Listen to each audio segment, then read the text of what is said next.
mystery and horror, the air itself is filled with monsters. Children of the night, what music they make.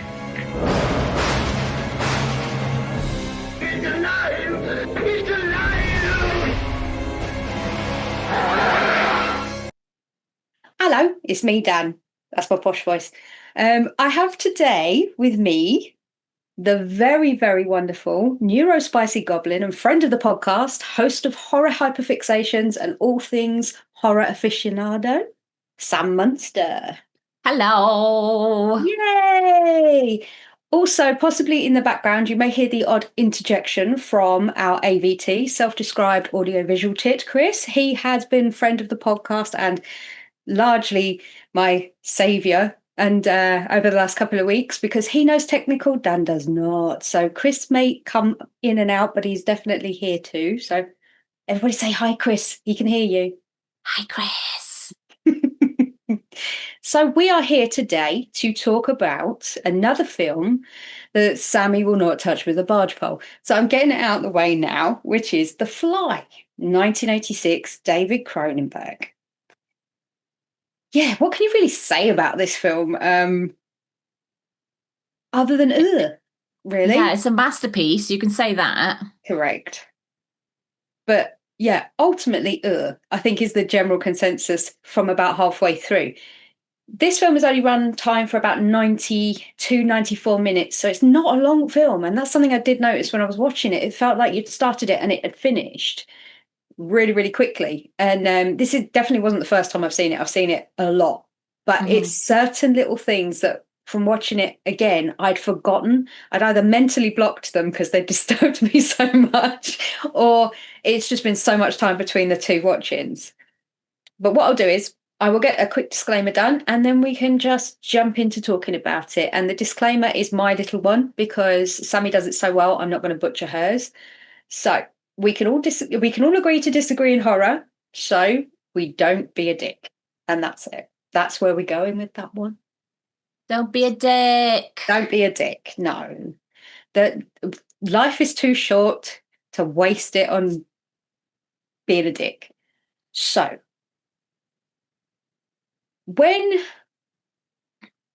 we start with this movie, I find it very kind of refreshing for a 1986 movie. Whilst it's very thin, like costume, like when you look at the clothes, you're like, okay, you can tell it's 1986. It's still kind of ambiguous, I think, because that fashion's come around so much that you're looking at sort of Jeff Goldblum and Geena Davis looking the way that they do. And it didn't even sort of hit to me that it was so 80s centric, because most of the people now dressed like that in catalogs are walking down the street.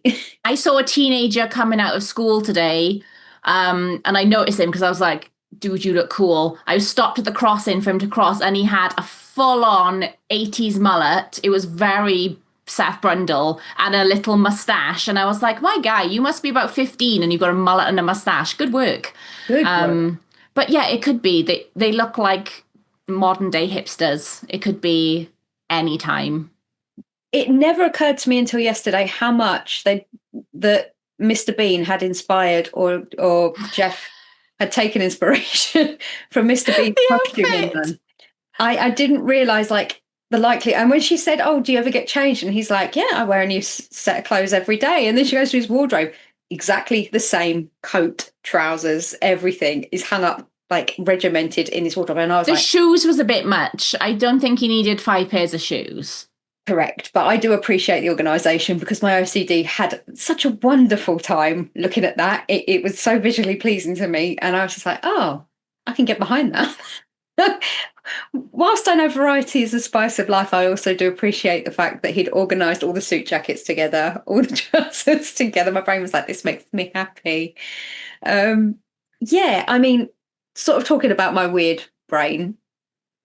When you host hyperfixations, the most recent one I listened to was when you did with Lucifer, lovely Lou, and your Monster Fucker episode. I'm guessing Seth Brundle would not make that list. No. No, he's too sticky and icky and slimy, and the slimy guys, no. A couple of them, Lou was like, yes, please, no. When we play Smash or Pass, all the slimy, mucusy ones, absolute pass, no, not happening. No, I heard you doing the Doug Jones Smash or Pass, and it was making me giggle. I was doing the washing up, and I could hear you go, no. But most of them were Smash, though. Yeah, most of the Doug Jones ones were Smash, in fairness. The gentleman was the one that surprised me the most when you were both like, yes, Smash. I was like, with that scary, but I like him. With that smile. Yeah, I find the whole I completely understood the concept that you were talking about, though. I mean, obviously it was very this guy centric. It was very Frankenstein centric. Not obviously this guy, the Jacob Elordi one, but it is actually an interesting concept, and I hadn't ever heard it coined, like you said, like monster fucker, although it makes perfect sense. Like, oh, there's a whole, like, I don't delve into it because it'd be like a bit much. I'd probably get excited and I'd never come back out. But I know on the internet there's like a whole thing for like fanfic and like spicy novels and stuff. There's like a whole world, and there's subgenres of like spicy books for monster fucking, a world I've not yet delved into, but I probably will one day. It's the thing where like to be honest with you never know, you could be the next Stephanie Myers, couldn't you? You know, write a whole like Twilight based off of the 50 Shades of Grey, because you're a Mormon, you do it as Twilight instead, and you make a whole nother subgenre, which is it's so beyond me how that even got where it got, really, because it's the most atrocious writing I've ever read in my entire life. But that doesn't take away from the fact that I know a lot of people do love monsters, and I have this love, not in the monster fucker sense for Seth Brundle, but there's something about the way that Chris Wallace designed this, I don't know what you call it, like this decline in Seth, this like the various stages. I think he said he had 8 or 9 stages of decay or change, from Jeff as Seth all the way down to the very final boss that we end up seeing. And the amount of work that went into this was absolutely astonishing. And you can tell something really well when they do one of the very first baboon transportation thing they do, you know, when he opens it up and it was very unsuccessful and you see the baboon in the bottom. Yeah. Now I watched that and thought, oh, that gave me like Gremlins 2 vibes, you know, when they're all melting in the in the foyer thing. And then I realized, oh yeah, Chris Wallace worked on Gremlins 1. He was the driving force before Rick Baker took over. He was one of the designers of the puppets and all the stuff for the actually original Gremlins, which made perfect sense to how that baboon looked very much like that. And I can see how it all tied in together, like how he had the knowledge of being able to make something look so disgusting. And yet you knew it wasn't real, but it still gave you like, oh, wow, they haven't got this sorted. And if I was Seth, I wouldn't have been that quick to jump in to those pods that quickly after something so that sort of mental leap, I guess, he made of like, oh yeah, cool, we're doing this, and then he's just like, I'm gonna get in it, and you're like, whoa, there didn't seem to be any like, okay, I'm gonna sit down and work this out, he just did it. And yeah, it's just, that was a choice. It really was. And the fact that you see the fly buzzing around whilst he's in there, and I'm like, dude, can you not hear that? I'm sure you'd be able to hear the fly buzzing when you're in there. Do you know what I mean? It's like, it was right next to your face here by that little portal window, which I thought was very nicely built in the side. I thought that was a nice little feature, you know, the little portal window. Just so you can see out as you're being transported. Yeah, into oblivion. I find it oddly strange with Jeff in this movie, because he'd only done I can't remember the official name of it, but it was like T-6000 Dracula something, you know, that the previous movie. That was his first proper film that he actually got cast as a quite a lead role, shall we say. And this it's like a semi-lead. It wasn't like the main character, but he was heavily featured in the film. And then this became his first movie as a lead, and they didn't want him. They asked so many people before they even approached Jeff, which is ridiculous to us now, knowing Jeff Goldblum is who he is, because you'd think it's Jeff Goldblum. What are you talking about? This is Ian Malcolm. This is like David from bloody Independence Day. This is this is Jeff. And then you're like, okay, well, who was famous at the time? And the two people that they approached, one of them was John Lithgow, but he said it took it too far even for him, and he didn't want to go to the nth degree with the prosthetics and it be Cronenberged. So he was like, I'm all out. And so they then went on to the next flavour of the month. And around that time, Batman was being talked about and Michael Keaton was everywhere. So they went to Michael Keaton and they said, do you want to play Seth Brundle? And he was like, no. Just flat outright said no. He read the script and he was like, no. So they thought, right, okay, we're probably going to have to sort of take it down a notch here, because our expectations were setting it up here. We've got all these big actors that are out at the moment. We need to sort of look at something a bit more obtainable, a bit more realistic. So David came on board after the original director left due to horrible circumstance. He was on holiday and his daughter died. Yeah. And so he then quit the movie and David Cronenberg took over, and he completely rewrote the screenplay to make it what it is we know now. And he said that we need someone like Jeff, and they looked at having for the Veronica character, they wanted somebody who was, again, they tried to do the thing, who's in the flavour of the month, who's good at the moment, and they auditioned Linda Hamilton to play Veronica. But Linda was like, this is even too much for me. I don't want my legs in stirrups and squeezing out a maggot into David Cronenberg's hands. I'm all good, thank you. She thought it would do more harm to her character because she'd been sort of focusing on the action hero, tough lady of Sarah Connor, to then go to Veronica and it being such a just juxtaposition. And then obviously I think she went on to do Beauty and the Beast not long after that, with Ron Perlman, the TV show, which I've never seen. I remember it. I've seen photos of it, and Ron Perlman looks absolutely freaking terrifying. I don't think it was supposed to be scary, but it looks scary. But also, I know, going like back to the monster fucker thing, people fancy Ron Perlman as the Beast and as Hellboy, in fairness. But yeah, I know there is like another little like section of the internet that fancies Ron Perlman as the Beast. Not for me, thank you. No, but I do understand what you were saying about the Disney Beast. Mm-hmm. No, far better as the Beast. When he turns into the Prince, it disappoints me every time. I'm like, why? Why can he just stay as the Beast? I'm quite happy with that. There was a video like going viral, going around the other day of like a little girl watching it, and her mum is like filming her, and then when he turns into a man, she goes, ew, why? And so many people sent it to me. They were like, this is you. And I'm like, that is me. Yeah. That is me indeed. I thought I was alone in that feeling, like watching, because I'm not a big Disney person, but we're all brought up on X amount of them to a certain point. And I sort of dropped off probably around that time. When I had my first job in a department store, I had to have a TV on the counter, and we played Hercules, Lion King, and I want to say it was Beauty and the Beast. So they were on VHS repeat consistently all day long. So I know those movies back to front. And then I think that's where my like love affair with Disney ended. And I was like, I can't do this anymore. I can't. There's only so many times you can listen to I Just Can't Wait to Be King before you start going. That's my favourite Disney song of all Disney songs. So I'd be fine. I wish I'd had that job.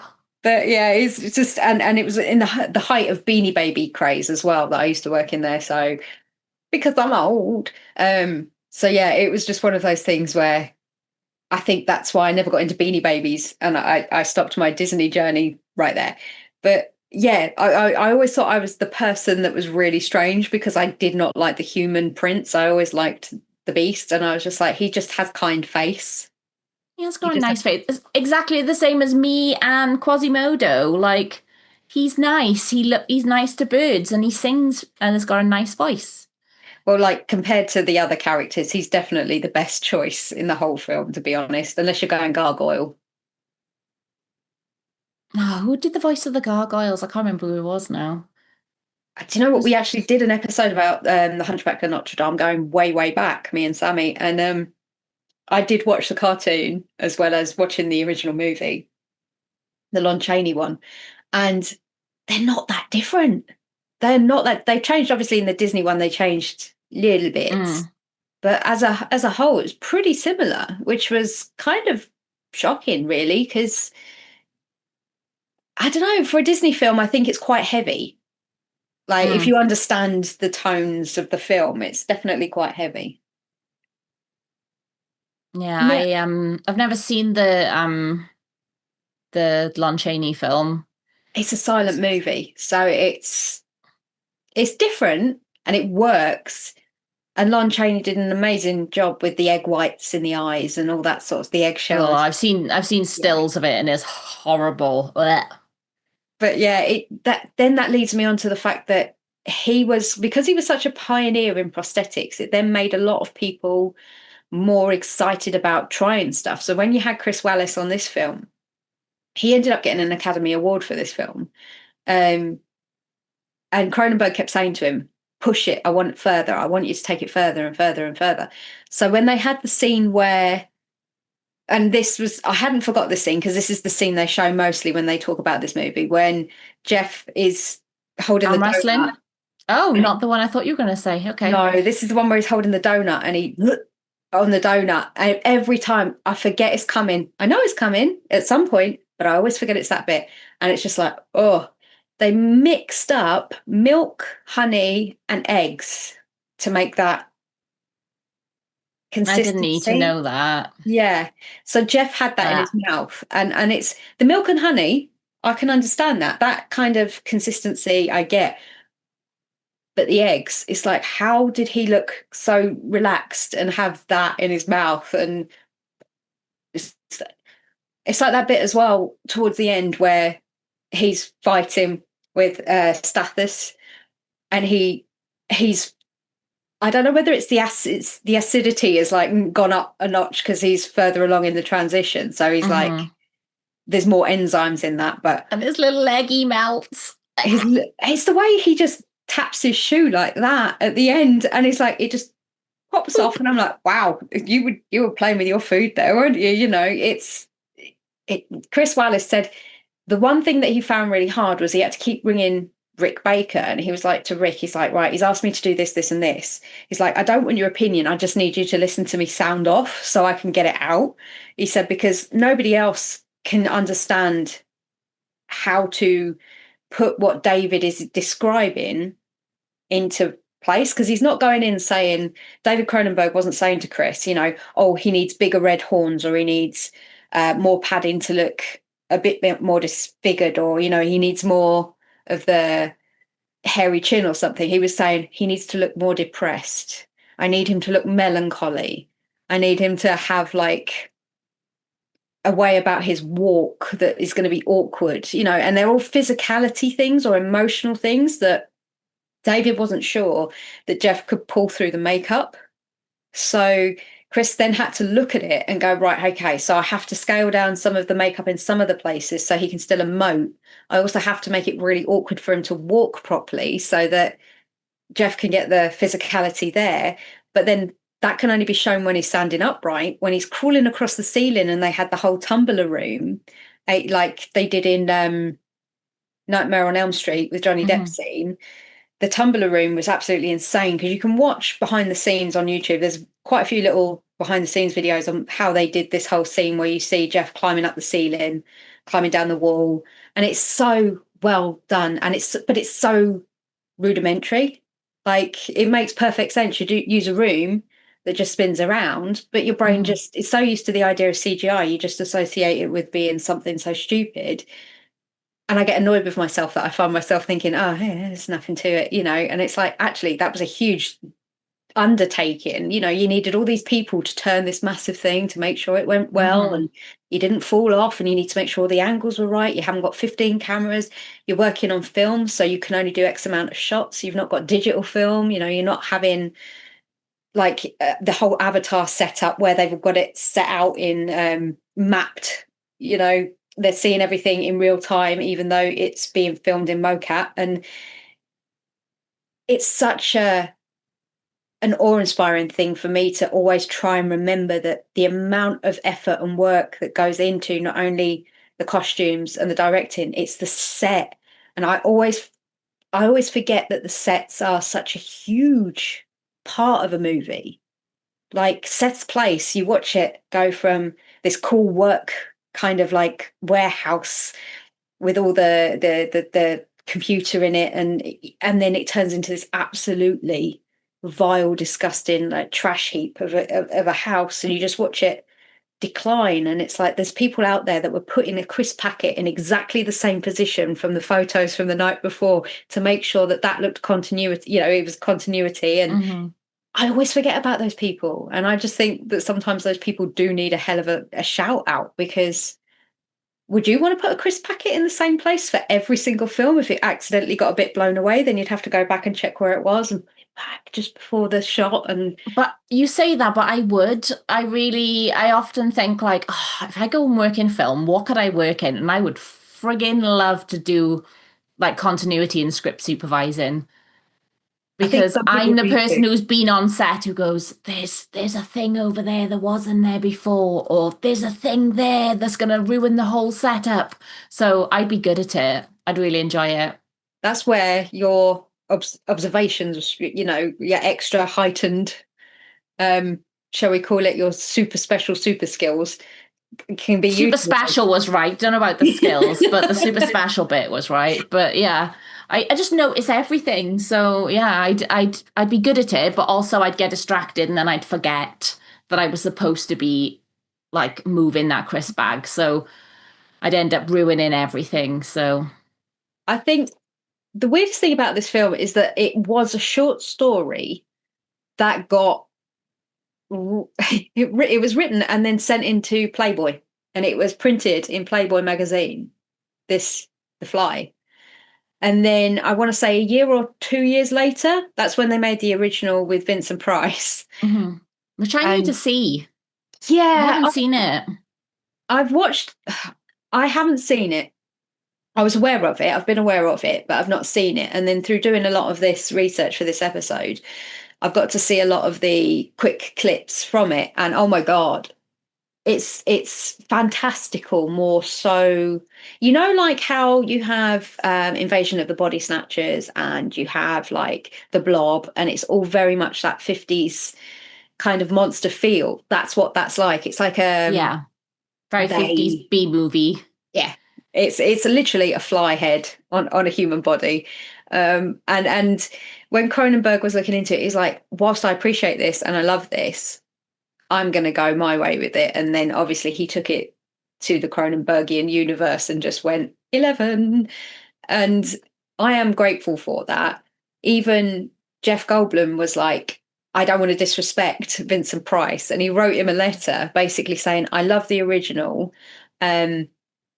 I hope you like this film, but please know that I wasn't trying to emulate you in any way. I wanted to just to sort of make the character my own, even though they technically they weren't named the same character. They were different, but obviously it's based on the same thing. And Vincent Price wrote him back and went, the film was great up until a point.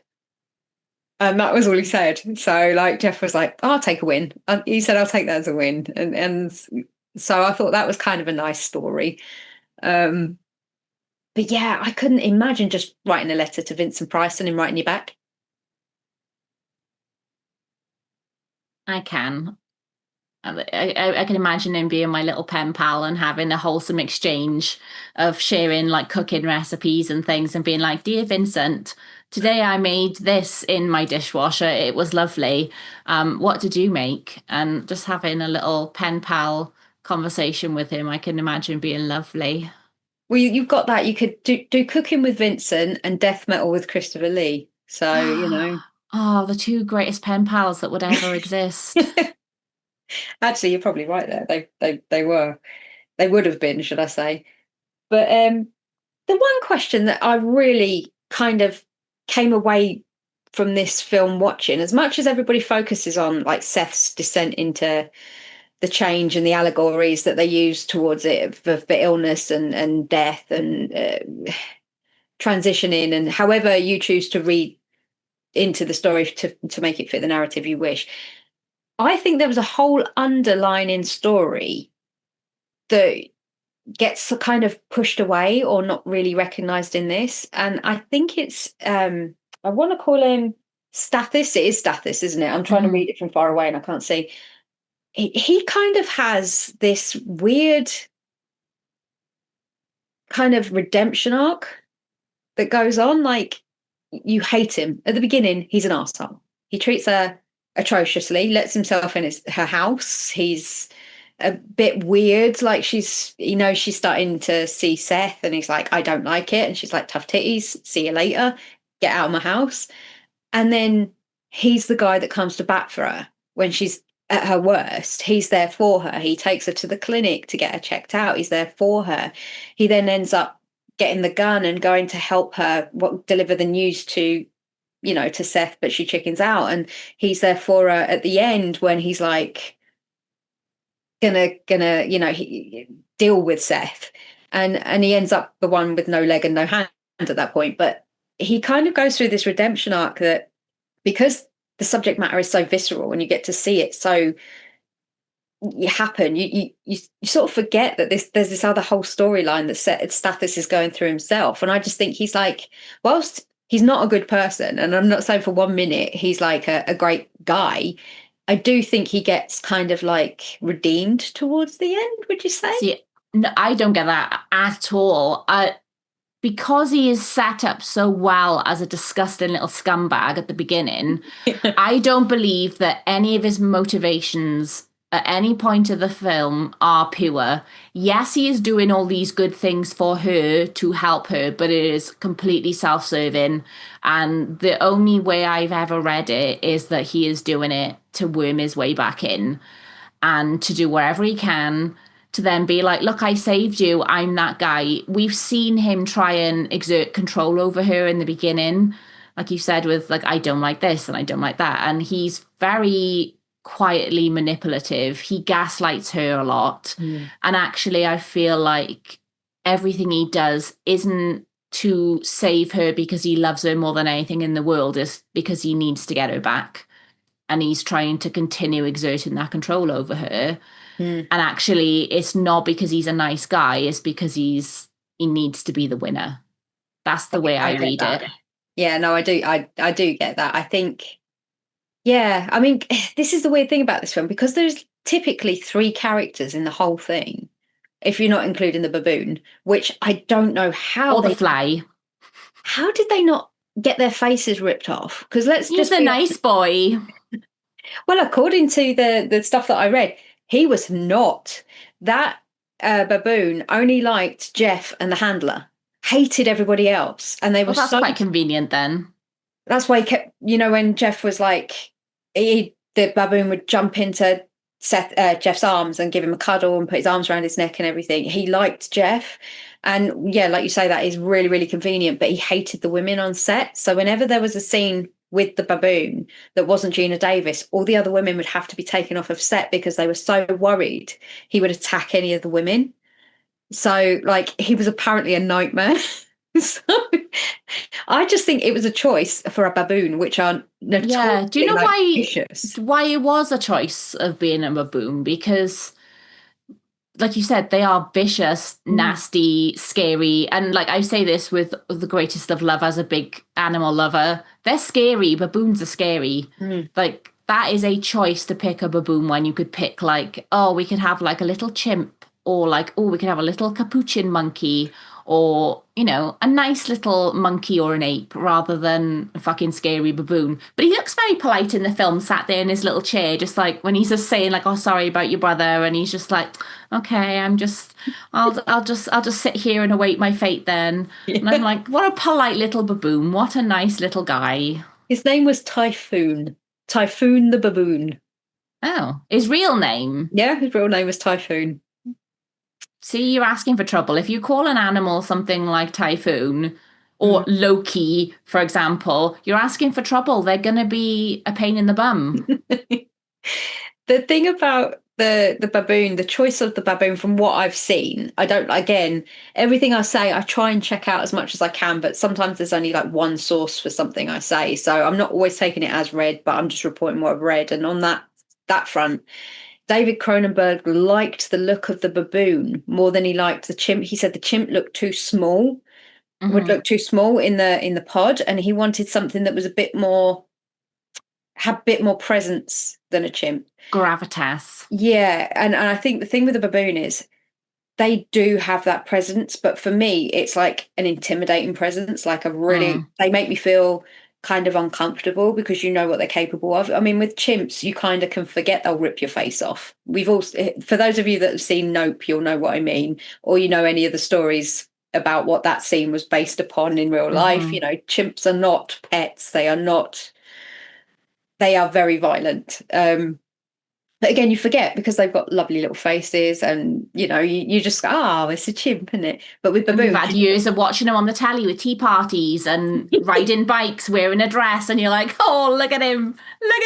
Yeah, and no, they're scary. I've never seen a baboon do any of that stuff, so that's probably what it is. I've never been lulled into a false sense of security through advertising with baboons. So, talking of baboons, have you seen? There's a monster creature feature film about a baboon. I want to say it's like Shakti or something along those lines, of like a big scary baboon. I have yet to see it, but I want to. That sounds like that'd be up Chris's alley massively. I think Chris would really enjoy something like that. I think that's what it's called. I'll have a quick look now. I think it is. Shakma. That was close. And just the poster looks amazing. I need to shut up. Oh, what a wonderful little, like, is it a descendant circle of, or is it the same one? Because that would make that baboon 30 years old. 1990, yeah. So it's only 6 years later. So look, Daddy's got like he's got a thing on IMDb. He's got a little thing. Oh, I love that. Oh, he's been in quite a few films. Good for him. Yeah, my IMDb is very blank. I got put on IMDb by Jeremy Gardner, the guy who did The Battery, and I somehow have ended up on IMDb and I have my own page, but I've never been able to access it because Jeremy Gardner put me on there, so I've got no idea. But yeah, the fact that Baboon has an IMDb page, I am absolutely... I'm chuffed for the month. I'm scared to click now, though, to see if he's still alive. I'm like, is he still alive? I don't know the average. I mean, I think apes could live quite a long time. He was in films in 86, 87 and 1990, so he might be still alive, but I don't want to Google because I'll be upset if he's not alive. As far as you're concerned, he still is. If forever in my heart, Typhoon the baboon. Forever in your heart or in the pod. When the one thing I will say about this movie is, would you say this is where Cronenberg really took it after Scanners and Videodrome? Because they were the two that I think came before The Fly. Would you say that out of the three, this is where he really got to go full Cronenberg? Or would you say the other two were more Cronenbergian?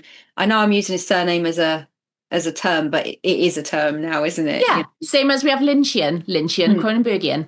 I always think like the pinnacle of Cronenbergianism is, I always think is Videodrome. I think The Fly is fantastic and he really like shows us what he can do. But excuse me, there's a little baboon in my throat, not a frog. I always think it's a pretty straightforward story. And I think when I think of Cronenbergian stuff, I think of, yes, it's disgusting, yes, it's fucked up, but there's some really interesting, strange things going on. I sort of disgusting and strange are like the two main things I think of. And yes, this is disgusting and strange, but also it is a deeply heartbreaking film.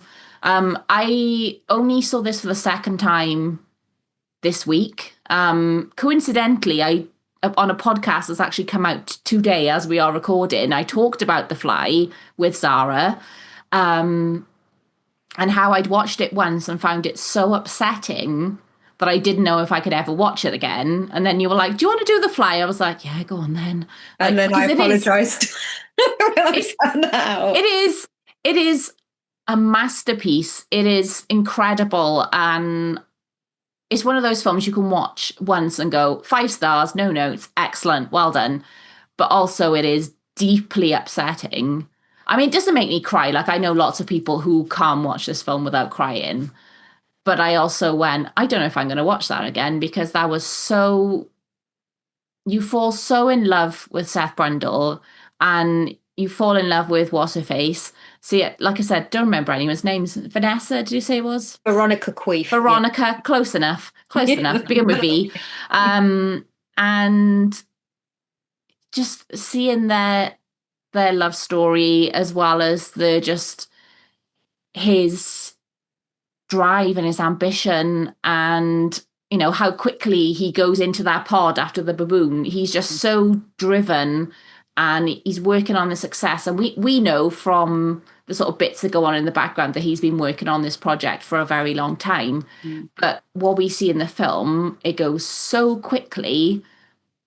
And I've forgotten the point I was trying to make now, because that's what happens with my brain. But carried away with it, don't you? Because you're sort of you sort of insert yourself in this relationship because you're being introduced to it at the same time that they are. So you get swept up in this whole little love story, and then you get swept up in he goes through the machine, and then his personality changes so completely, and then he turns into this aggressive guy that you don't know why he's aggressive or why he's frustrated or what his kind of motivation is. All you know is he went through that machine and now he's not the same.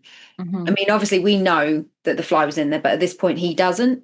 And then he starts doing that weird thing where he starts doing all the sit-ups on the chair, and then starts swinging around and doing his gymnastics off of the... That bit's cool. That was insane. And apparently he took a long time. I mean, obviously there was a double for the majority of that, but he did some of those.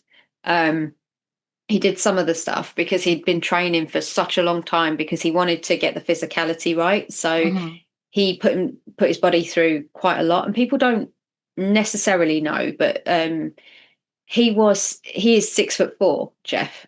So he's a very tall guy, and he and Geena Davis were dating at the time that this film came out. Now they went on to get married the following year. They got married in 19... How have I not known this my entire life?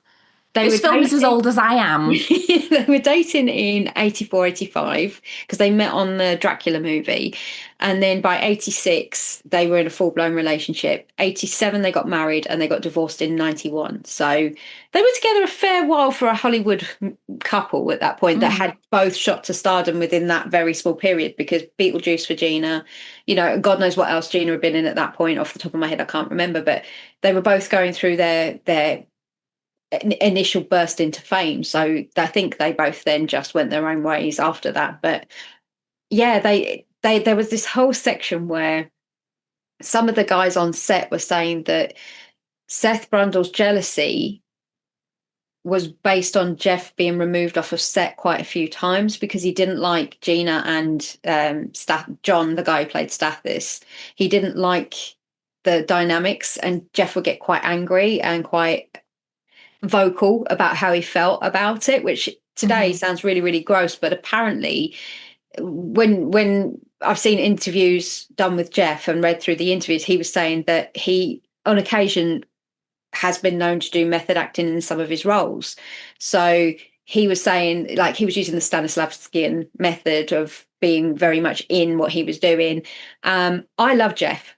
I absolutely adore everything about that man. So for me, I found this quite a horrible kind of idea that he was really that way behind the set. And I have to choose to believe that he's definitely doing the Stanislavskian method, because I don't like the alternative, because Jeff has this thing. I don't know if any of you have seen the TV show where he goes and he just picks a subject and he does a whole episode Yes. on the subject. I absolutely adored that. I can't remember what it's called, but it was on Disney for a Is long it like the world according to Jeff, I think, or something like that? And he did a whole episode on jeans and denim, and he went and dug up denim in the desert with some random guys. Then he went to Levi's headquarters and was so enthralled on the cotton they used. And he just has this childlike wonder about absolutely everything, and he has this thirst for knowledge. And it's just, I don't know, some people find him really kind of unnerving. They don't know how to deal with Jeff. They find him uncomfortable.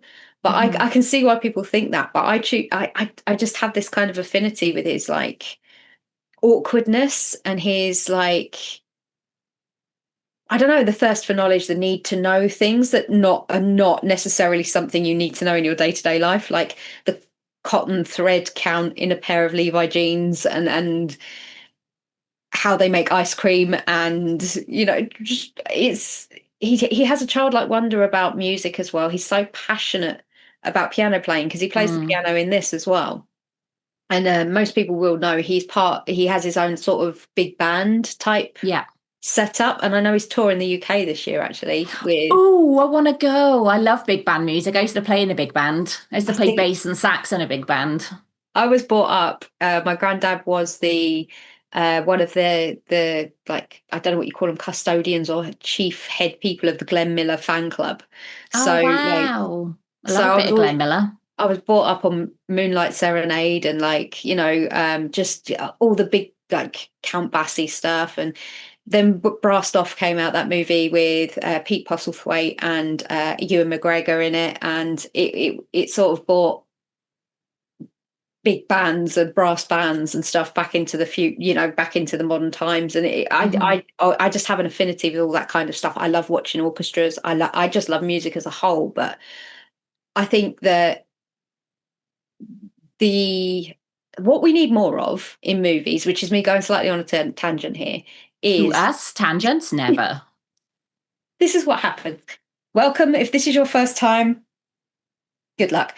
The whole idea of an OST, I find we don't get enough OST releases these days. You get your soundtrack releases, which is obviously, for those of you that aren't sure of the difference between an OST and a soundtrack.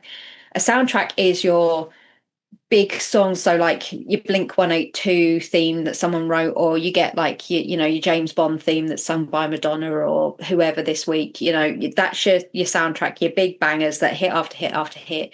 Your OST is basically the orchestral side of it, so your themes, like to talk in horror terms, for those of you that have watched Scream, you'll know that the Sydney has a theme, and it's one of the most repetitive themes within the first Scream movie. And there's no words, but you know that song as soon as it comes on.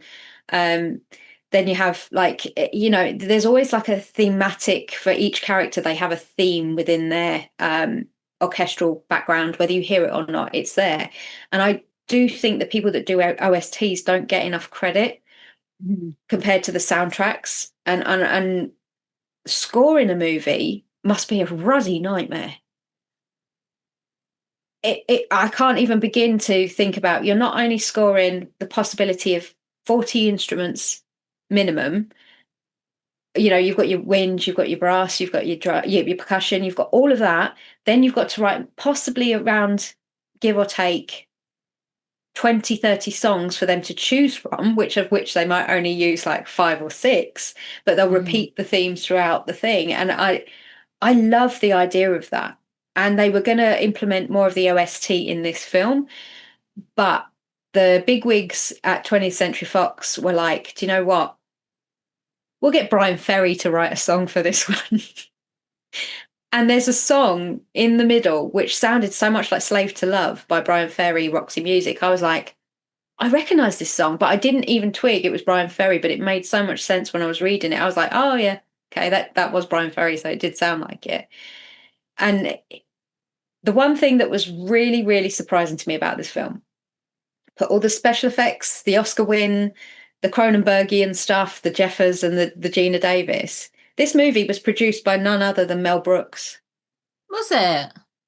Yep. And he had a huge hand in making this a movie. And at the movie premiere, he insisted, he said, Mel Brooks turned around and he insisted, he said, I do not want my name anywhere in the credits because I don't want people to think that it's a piss take. I don't want, because that's what I do. That's what I'm known for. I'm known for a laugh. But this, I don't want people to look at this and my name degrade what they've tried to do with it. You know, I don't want to be out of it. He said, but given the chance at the premiere, he said, I will have my fun then. So they invited him to the premiere, and what he did was he had hundreds of dingly boppers made, and he made everybody wear them at one of the premieres he went to. Oh, I love that. So I thought that was ace. I can't even imagine what fly dingly boppers look like.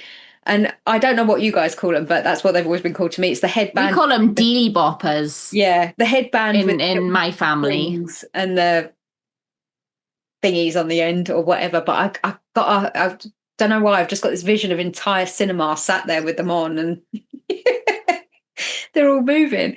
But yeah, Mel Brooks, that one kind of floored me because I did not know that in any way, shape, or form. He had a huge affinity for movies that were getting thrown onto the floor, and he's responsible for a hell of a lot of movies that we didn't even know he had a hand in. The Elephant Man with John Hurt is another one that Mel Brooks produced and said, I don't want my name on it. I think later on down the years, after it had its like I think it got Oscar runs, didn't it, for John Hurt and The Elephant Man? So it's one I still haven't seen. That I know I need to, but I know it's a powerful, upsetting film, and I'm like, I'll keep that one on the back burner. Yeah, that's an emotional movie in every way, because John, the character he plays, John. I used to know his name. I've gone blank on it now. But the whole going through the process with him and how he Merrick. Joseph Merrick. Yeah, as soon as you said it, I was like, yep, Joseph Merrick. The thing is, it's my ex's favorite movie, and he never showed it to me. And I was like, why wouldn't you show it to me? But I just don't think he could ever like bring himself to sit down and put it on because it was hard to watch. And as I'm trying to like learn about David Lynch and his career and stuff, is one of those movies that I keep going, God, I need to fucking watch it. I need to watch it. Yeah, but still, the guy who's like this one, going back to it, you know, it's going to be a hard watch. So I haven't gone back to watching this, same as I haven't put The Elephant Man on, because I know it's going to upset me. There's a few bits in this that I feel like didn't get enough. I mean, they might have at the time, but when this film came out, I was 6, so I wouldn't have known, because I wasn't aware of horror till I was at least, like, I watched The Burning, I think I said when I was about 10. So horror movies started to become a thing when I was 10. Yeah.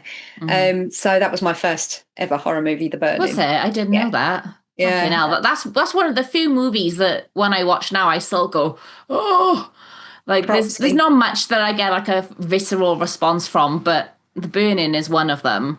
And for you to see that as your first one, Jesus Christ. Yeah, it was an eye opener in one way. But I'm glad that's where I started. No wonder you're like you are. Set a precedent. That's all I'm saying. But yeah, there's 2 scenes that I have a thing, right, of with, you know, when anybody gets the ick, you know, when you're watching a movie and someone pulls their teeth out or something, you know, like you have those visceral reactions to something someone does.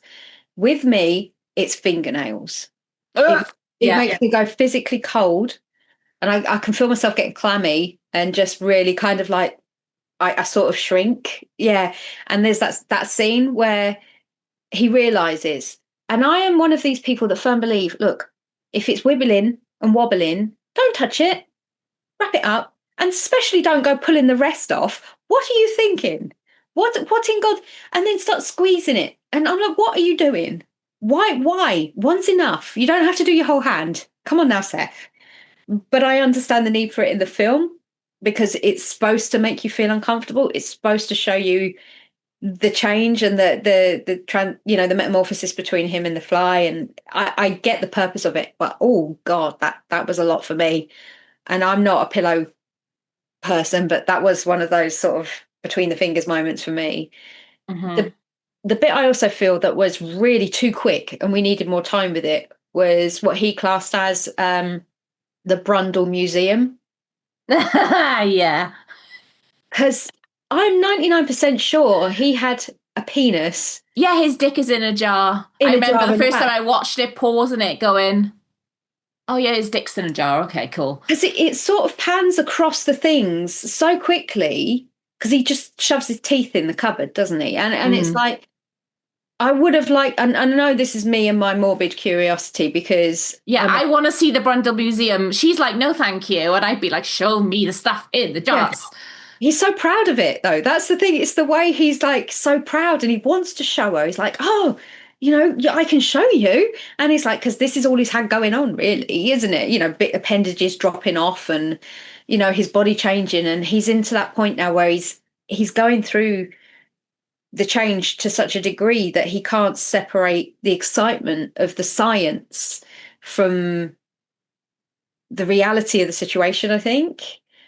You know, he's like, because first and foremost, the guy is a scientist and he's observing the changes from what I feel like it might be like an out of body experience. Like he's not dealing with the actual fact that he is transitioning into something that is unknown, because he's not a fly.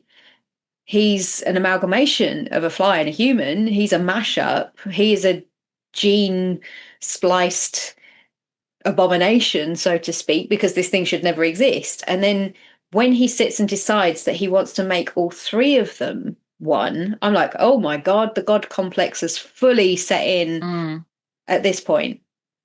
And I wonder, and I couldn't find this out, but I genuinely wonder if there was ever a universe in which David wrote that scene in as actually happening. Of the three of them. Like when I say three, Veronica's pregnant at this point and he wanted to put her in the pod and he wanted to be in the pod and he wanted all three of them to be made into one and to come out in that third pod. And I like, in one way, I would love to know if that was ever talked about. Was it ever filmed? Was it ever a possibility that he would take it that far? Because I feel like David would. Yeah. And that's where it would be like the peak of Cronenbergian, I think, if it'd gone that far. That's what they're saying about like it being quite simple. I think if it'd gone to that, then yeah, absolutely, it would have been like the pinnacle of Cronenberg. But yeah, and what I'd like to see that though. Oh yeah, I absolutely would, and it makes sense. Like the whole God complex thing makes sense because I don't think that is Brundle's like ego. I think there is the fly taking over. Like the life cycle of a fly is like 24 hours. Their only drive is to feed and fuck and reproduce, and then they die. So he's just so like, I must reproduce, I must reproduce, I must reproduce, I must make this thing happen. I think that's the fly's drive rather than Brundle being like, okay, I'm a scientist, I must make this thing happen. I think the fly is just like, I must have this baby. I must reproduce, because they've got such a small life cycle. And we see in the film like how quickly he deteriorates. Obviously that's a lot longer because of like the gene splicing, but in a fly's life, I think from the moment they turn from a maggot into an actual fly, they have 24 hours on this earth to get the feeding and the fucking done, and then they go off and start like breakdancing on a windowsill and being really fucking annoying, and you're like, just die already. I fucking hate flies so much. I will say this film, when you, as with most films now that I find we watch on this podcast that are from, say, pre-1990, like anything from 50s, 60s, 70s upwards, but we're rewatching now with grown-up eyes, with like a different world view of things. I find I appreciate the subtext more. I appreciate the work more. And something I'd never thought about this film was just Seth never wanted to be on his own in the end. He had been on his own for so long until he met Veronica.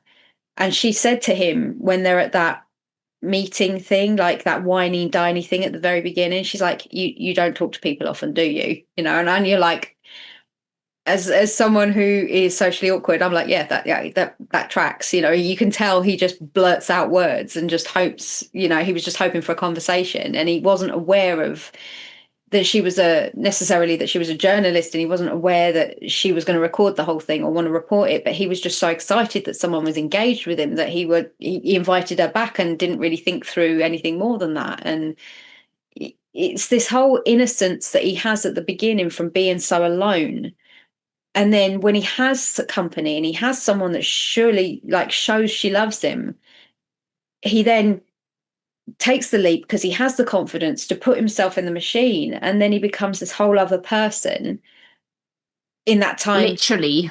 Yeah. And then he goes back to being alone again, and you can just, and then he needs her with him because he realizes that he needs her and he wants to be one with her. And it's just that really uncomfortable little conversation where he says to her at the end, all three of us can be one, we'll never leave each other. And it's just like, you're asking a lot there. You're asking a perfectly healthy woman with a possibly perfectly healthy child to just go and gene splice with you the way you are and possibly never exist again. And you just think she's going to do it. It was just it's kind of sad in that tragic kind of monster. Oh, it's so tragic, so sad. Like the whole film. And I'd forgotten how quick, like saying about that party, how quickly the film just goes, oh, okay, right, we're already in his house and they're already madly in love and we're already learning about his weird science stuff. Like I'd forgotten how quickly it goes into that. And again, that is like quite like the life cycle of a fly, of how quickly everything goes. It is a very quick thing. But saying about like the baby, I completely forgot about the maggot baby. Mm-hmm. And when I was watching it again yesterday, I went, oh my God, is she going to have a maggot baby? And then the maggot baby came out and I was like, I can see why I like blanked this from my brain. That's fucking gross. And you've got like, David Cronenberg there. I completely forgot about it. Like catching the little maggot and it's like, oh, no, disgusting. Mel Brooks famously said to David Cronenberg, how does someone who looks like a plastic surgeon think the way that you think? I can't. He's like, I can't quantify how you look like this, yet your brain does something so far removed from how you look. He said, I look funny. People expect me to be funny because I look funny, but you look like you're going to make $1,000 putting a fake pair of boobs in someone. You don't look like you're going to create a maggot baby fly vomiting Videodrome, pull something out, gun out your stomach, Scanner's head exploding kind of like stuff, And then people also forget that David Cronenberg is an actor, and he did actually act. He was in Nightbreed. He played I can't remember the character's name, but the guy, he played him. The scary guy. Yeah, with the sort of Samish mask. Yeah. And he's in Ready or Not 2 Here I Come, which I'm very excited about. Is he? I didn't know that. Yes. But it's got a really good cast. And he's one of them. I think it's like the first role he's done in a while, because everyone on TikTok lost their fucking minds when the casting thing popped up and his little name was on there. Because it's her little sister, Samara Weaving's little sister in this. Is it the girl? Oh, see, I get confused. There's 3 of them that look really similar to me. There's the girl that played Ant-Man's daughter, and I think that's who it is, but I could be wrong. I can't remember her name. And then I think she's the one from Freaky, isn't it? Catherine Newton. That's it. And then you've she was in Lisa Frankenstein. Is that her? Yes. Yeah. Is she also Freaky? Again, because I get confused. I think it's the same. I think so, because then you've obviously got Margaret Qualley, and I sometimes get confused by those 2. I don't know why. It's just they have very similar facial features for me, I think. And do you mean Margot Robbie? No, because I get Margot Robbie and I'll see now. I've forgotten her name. Samara Weaving. I get them 2 confused because they're part of that little weird, freaky. Like there's like 5 or 6 women that all look exactly the fucking same, and I get them all confused. Yeah, Jamie King. I think she's in that kind of. Yeah, but no, I mean the girl from The Substance, Qualley, the other one. Oh, see, I don't get it. That's why I was confused then. Yeah, her and the girl from Lisa Frankenstein, they just look very similar to me. And I know, like, probably not, but I always get the 2 of them confused. But yeah, I would like to say that this film, I would say, is probably in my top 5 monster movies. Not in my top 3, but it's in my top 5. because of the subtext. Whilst I know that the special effects in this are, without a doubt, as we well know, he won an Oscar for it, so they are Oscar worthy. But I would definitely put this in my top 5 monster movies, just for the sheer sadness and tragedy that happens, and just you just watching the someone's descent into acceptance, madness, confusion. I don't even know what labels you can put on where he goes with this, but just acceptance, I suppose. It's just, I think it's such, like you say, it is a tragic film.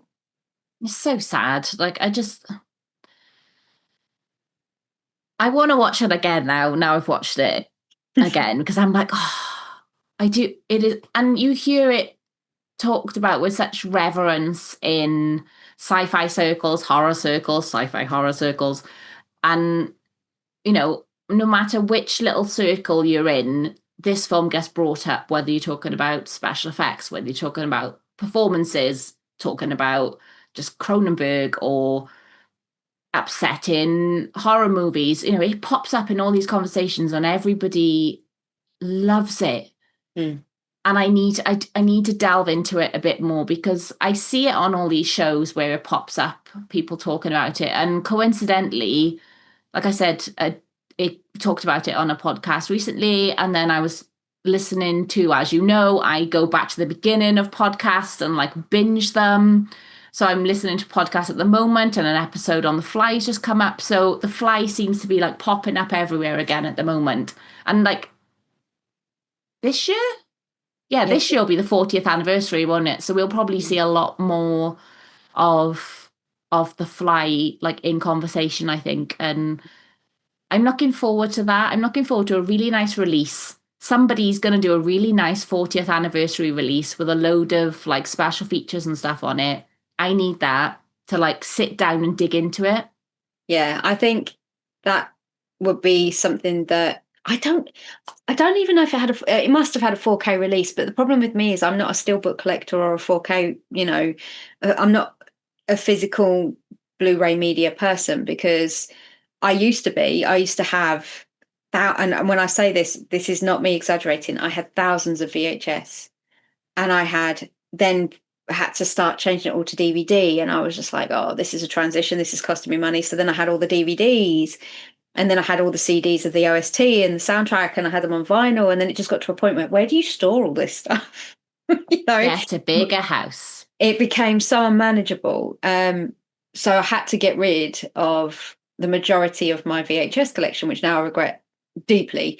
But at the time, there was nowhere to put it. So I just kept one box full of all the original 80s stuff. Like I had the original Teen Wolf and original Adventures in Babysitting, and all those ones. And now I'm slowly starting to kind of pick up my collection again. I've got a Creep Show there, and I've got a Wishmaster there, and I've got Dream Warriors in the other room. And like I'm slowly starting to pick and choose now what I want to have in my collection, which is kind of nice. They're not going to get watched because I know I have a VHS player somewhere, but it's not going to get seen. But I want to get that excitement from physical media again. So I would love to see a nice, like you say, steelbook or really deep dive 4K with all the extras, like, on it. I'd love to see that, because there's not much out there. There's a fair few videos with a little bit of BTS, but not a lot. And I want to see more, I think. I need Second Sight to do it, because Second Sight do the best, like, retrospective documentaries, and they get everybody in to do interviews and stuff. And that's what I need to do, and I need Second Sight. So I'll email them and be like, yo, Second Sight, we besties, please make me a beautiful version of The Fly. I don't know who's got the rights to it for like media production. I feel like Arrow might have it. Yeah. And Arrow stuff is fantastic. Yeah. But there's just something about the Second Sight stuff that just feels like deeper. Yeah. On like a literal research deeper level, but also a spiritual deeper. Like, I feel like I connect to it more on the level of like how everything is curated. I know that's such a fucking nerdy thing to say, but like, yeah, Second Sight are my favorite, like, boutique label because everything is just so lovingly curated, and I want them to do the fly. Yeah, no, I understand that, because now there are more smaller independent kind of video. I say video because I'm old, but there are small independent houses that are being able to get the distribution rights and being able to get the rights to be able to put the extras on, which is not something that people realize is a thing, you know. And I think especially when you get things like Into Darkness 1 to 4, where you're seeing these deep dives into the movies that they're talking about in each year, and whilst they're very short, you get to know so much in that tiny little snippet about that one movie that you never knew before. That's all it takes to be able to put something like, get an interview with Geena Davis, get an interview with Jeff Goldblum. I know they're not likely to, but, or even an interview with Cronenberg or Chris Wallace, you know, just to sit down and talk to them about something like a process or a part of how they got to these things. And a lot of the guys, maybe not Geena and Jeff, because I'm not sure what they feel. I reckon they do it. But yeah, it'd be nice to hear 40 years on what Chris Wallace was thinking, or what David Cronenberg, you know, looks at it with today's eyes, because that's always an intriguing thing for me. I would always love to know if, when they revisit this film with today's eyes, the David of 2026 compared to the David of 1986, is he still happy with what he did? Would he make changes? Would he have done this, that, and the other? Would he have kept these cut scenes in? Would he have removed this scene? You know, would he have pushed it harder, knowing that we are, as a society, able to cope with that these days, you know? And I'd love to see deleted scenes on there as well. Because Disney. I watched it on Disney Plus this week, which was the most bizarre experience, because I was like, I actually don't own this. Where can I stream it? And I was like, oh shit, it's on Disney Plus. Jeff's a Disney princess. Of course it is. Yeah. Yeah. Wow. Jeff is a Disney princess. Wow. Did not know that. Yes. I love that train of thinking of, if it's owned by Disney, it makes them a Disney princess. Like me saying to someone the other day about Mama from Barbarian being a Disney princess, and they were like, okay. And I'm like, no, she is. She's a Disney princess. Put a little bow on her head, let her sing to squirrels. It's what she deserves. And then eat one. Yeah. Oh, no, she wouldn't eat one. Or she might do. She might eat one. She might do. Yeah, it was bizarre watching this on Disney. Yeah. Being like, I know they've got a really good catalogue now of like horror and sci-fi and stuff, but it still feels weird watching it. Yeah, that it doesn't sit right with me. Even watching the Alien movies or Predator on there, it's very strange.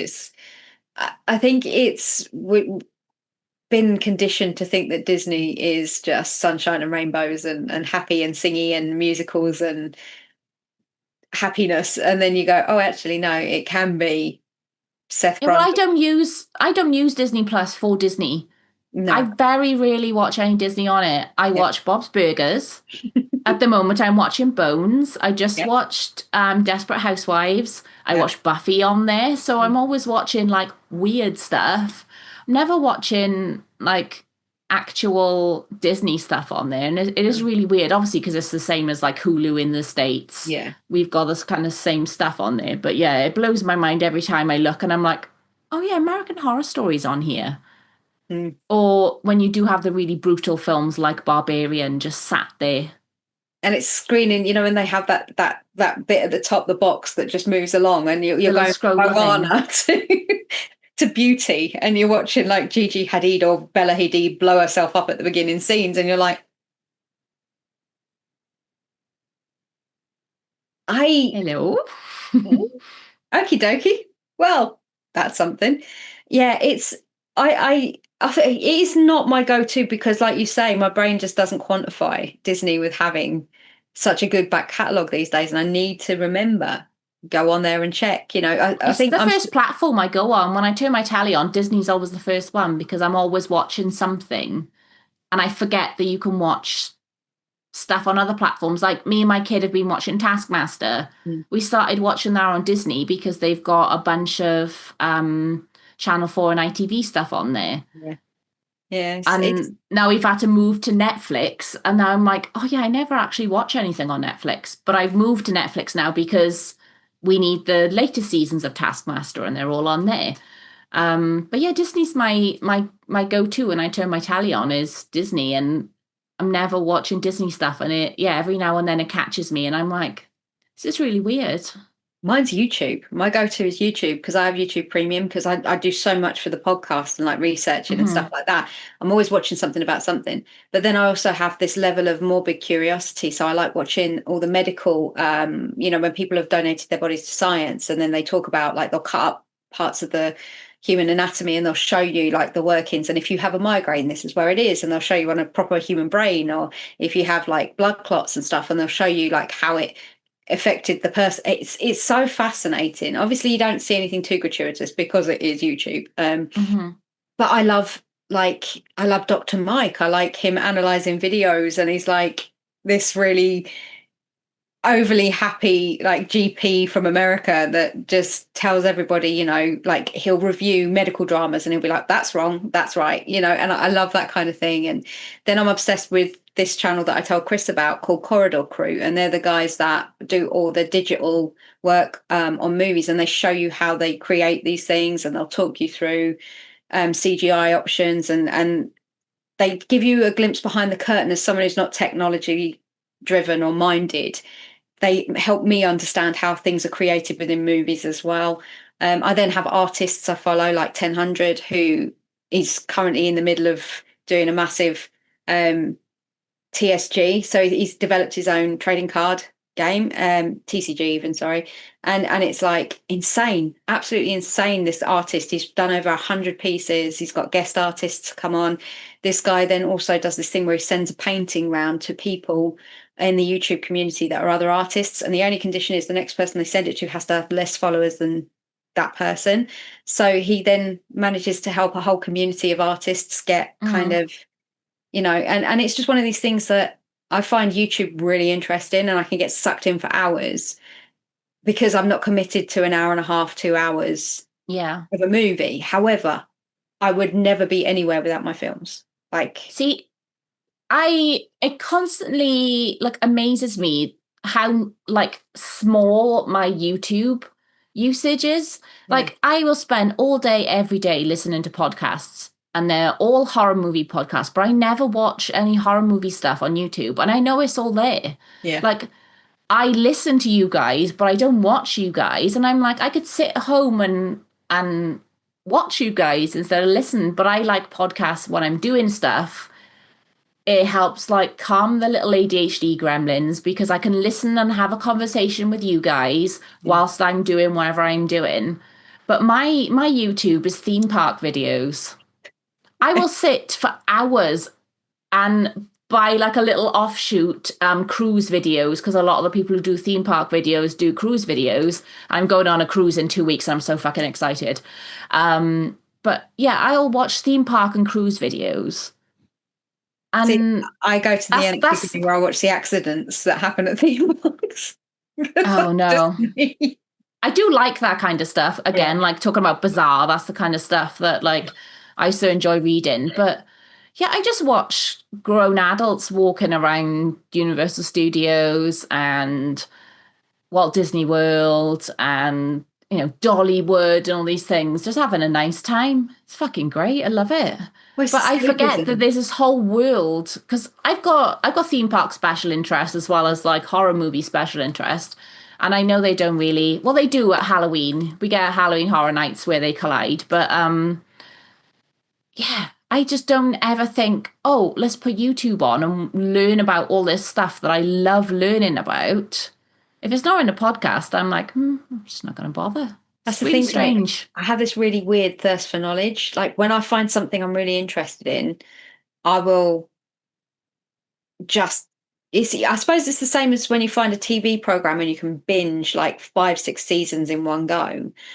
I'm one of those people that when I find a subject I'm really interested in, I'll watch a YouTube video and then it will lead me down a rabbit hole to another one and then to another one and then to another one. And I end up coming away thinking I have a doctorate in, I don't know, cardiovascular surgery by the end of it. You know, Dr. Dan over here knows everything about the vasovagal nerve that runs up the back of the neck, but couldn't tell you how to cure our own headaches. Do you know what I mean? I'm like one of those useless people. Me and my sister always call each other doctor because of how much botched we've watched. Oh, God. And then any other like surgery related TV program that's sort of in that same oeuvre. And we're always like, as a medical doctor, blah, blah, blah, blah, blah, blah, blah, because we are literally experts at this point. But I get that, you know, I mean, the podcast is literally horror hyperfixations is about those things that I get obsessed with. But I never go to YouTube. I listen to podcasts, or I might do a bit of Googling and I'll do a bit of reading and I'll spend hours scrolling through IMDb and reading stuff on there. But I never just put YouTube on and look on YouTube. It's so strange how I've like segregated all the different like things. This is for learning. This is for this is for, and like you said, the escapism. YouTube is purely for the escapism of watching adults going to Disney. But you're very good at limiting your socials. I still struggle with that as a 45-year-old woman because my brain thinks I've got to make sure the pages, because I run about 3 or 4 different pages, you know, on my own with my business, my partner's business, then there's my day job, and then there's other things. So there's always social media stuff to be done, and people suddenly think that you're open 24 hours all the time, so you feel like you have to be available 24/7. And it's one of those things where sometimes I've got to recognize, and I've tried this year, it's the first year that in these first sort of 6 weeks I've definitely tried to not pick up my phone as much. I've made a conscious effort when I'm watching a film not to pick my phone up, because I'm a bugger for that. Like, I'll just get bored and all of a sudden I don't even realize I'm doing it. I've picked my phone up off the side and I'll be scrolling, and there'll be a perfectly good thing for me to watch on the television that I've not seen before. So I'm trying to get myself out of the habits of doing that, and I'm trying to stay. That's your ADHD, Dan. Look at Chris laughing.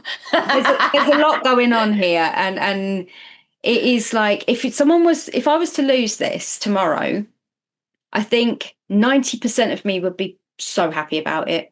Like my mobile phone, I would be so happy that I wouldn't have the tie to it. But 10% of me would go into an absolute spiral, because it's like that comfort thing to know you emotional have it. Support phone. Yeah, don't know why. I think it's because it's the outside world, because your phone's now become your entire friendship base, your entire connection to the outside world out of your own 4 walls.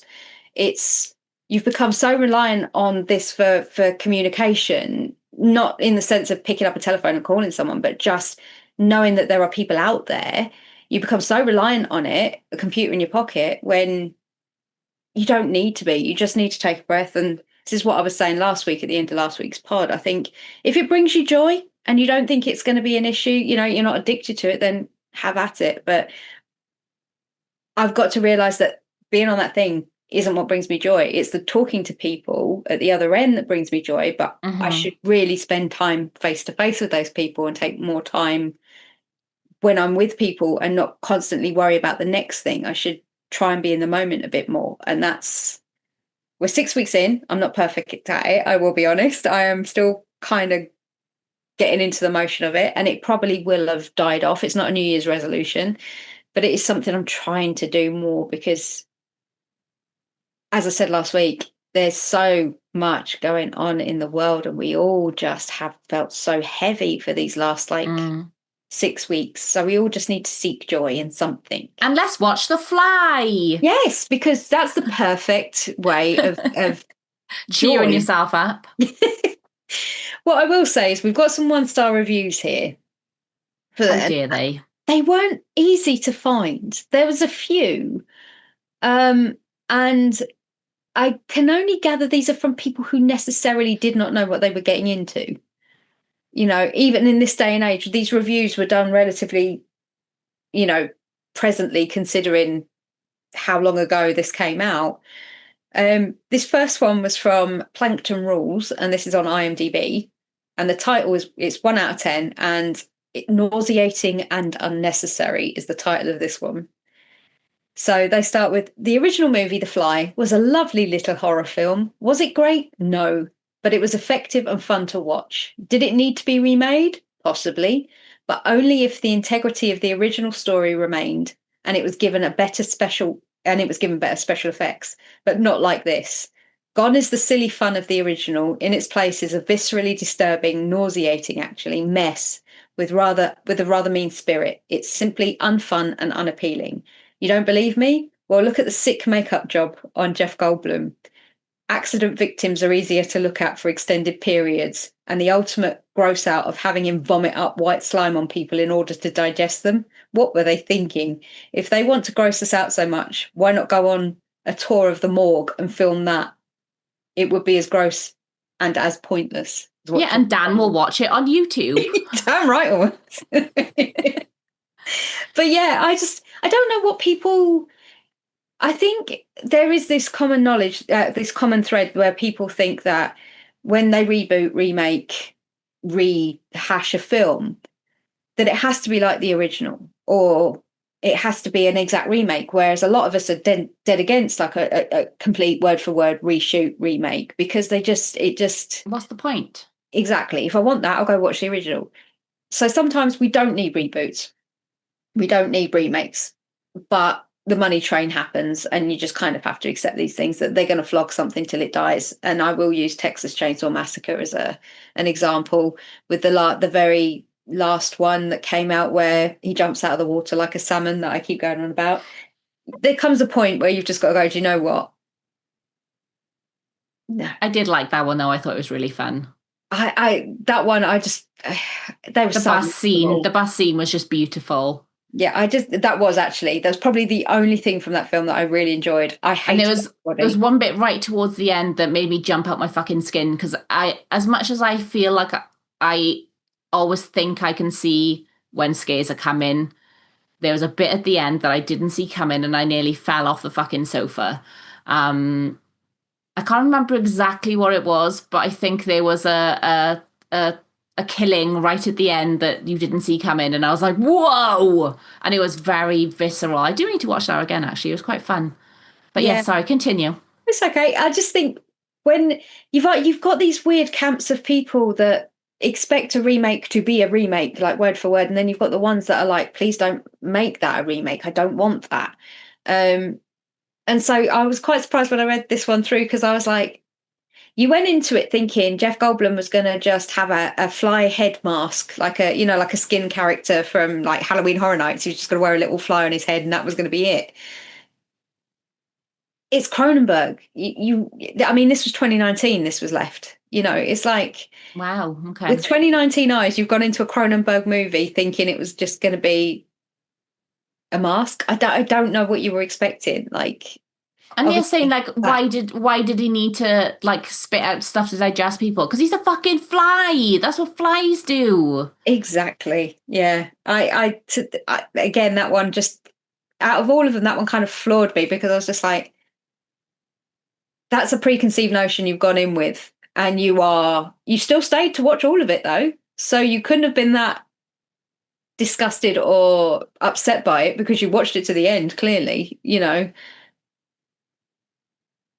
but to say that if they wanted to gross them out so much, why would they not go on a tour of the morgue? I'm like, I couldn't equate this film with a tour of the morgue, because this is so far removed from something like that. It's people's have a very strange outlook on what they find disturbing. And I'm probably being told that I'm the strange one here, because I don't find a tour of a morgue disturbing in any way. It's probably very peaceful.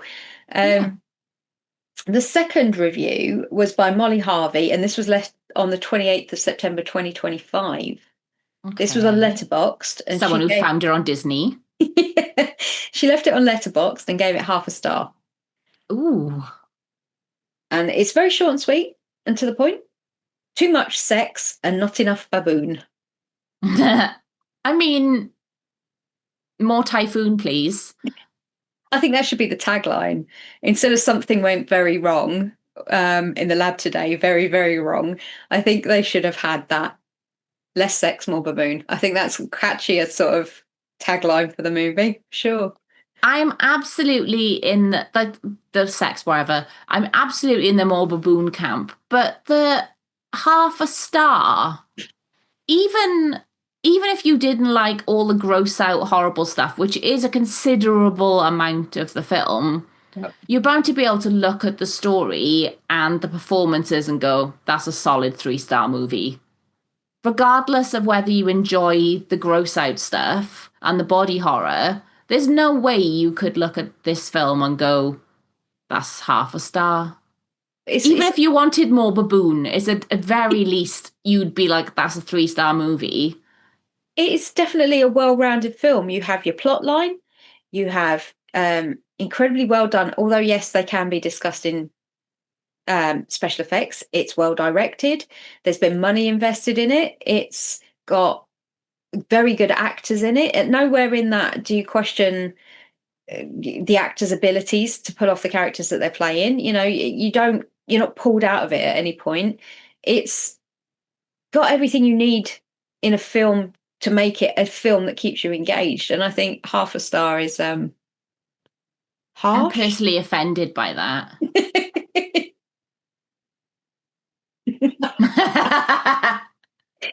Does sound like a ploy, doesn't it? It does sound like we need more Typhoon. Right. Well, we also have the 666 degrees of Typhoon and everybody else. And we're going to call it the degrees of Typhoon, yeah. As we all know, the multi-talented Jeff Goldblum plays Seth Brundle. Jeff has a huge laundry list of movies that I could choose from, but he is most famous for playing Dr. Ian Malcolm in Jurassic Park.